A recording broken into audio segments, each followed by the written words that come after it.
गुरुजी, हम सास बहू की लड़ाई झगड़े की बात कर रहे हैं। ऐसा भी होता है कि इनके लड़ाई झगड़े की वजह से घर का वातावरण खराब हो जाता है, एक तो ऊपर से दोनों बीमार रहने लगते हैं, घर के बाकी सदस्यों को भी परेशानी झेलनी पड़ती है। तो किस तरह की, किस वजह से ये होता है और क्या उपाय कर सकते हैं? बेटा, ये एक पितृदोष है और इस पितृदोष के अंदर होता क्या है, जब भी ये शुक्र का पितृदोष पैदा हो जाए, घर के अंदर की औरतें कभी भी सुखी नहीं रहती बेटा।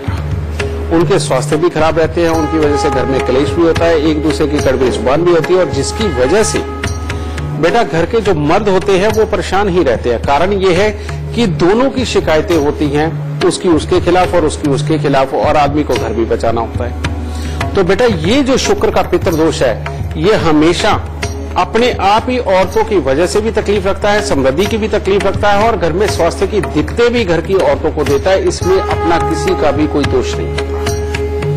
और इस पितृदोष को जो बिटा के चलता है बेटा, उसको जिंदगी के अंदर कभी भी ये दुख नहीं झेलने को पड़ते। और इसके साथ एक और खास बात है, जहां ये पितृदोष होता है वहां पर हमेशा होता क्या है कि समृद्धि आ भी जाए तो खराब हो जाती है, समझ गए।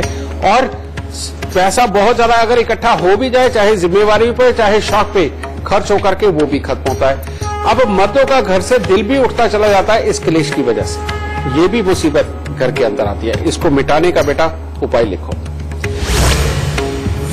कि हर शुक्रवार को आपने गाय की सेवा करनी, पर करनी कैसे है ये बताता हूं। आप बृहस्पतिवार रात को जो खल होती है, खल हमेशा बेटा सरसों से बनी हुई होती है, ठीक है। सरसों की खल लेकर के बेटा उसको रात्रि में पानी में भिगोएं और शुक्रवार सुबह को आप मंदिर में खड़ी किसी भी गाय को जाकर के भूसे के साथ मिलाकर के बेटा उसको ये खाने को दें। ये लगातार आपको 1 साल तक उपाय करना है बेटा, और हर शुक्रवार का ये उपाय है। अगर ये आप करते गए तो ये शुक्र का पितृशाप मिटेगा और घर के अंदर सास बहू का झगड़ा खत्म होगा, आदमी खुशहाली से रहने शुरू होंगे और सारे दुख दूर होंगे और घर स्वर्ग की तरह लगेगा। खुश शादी।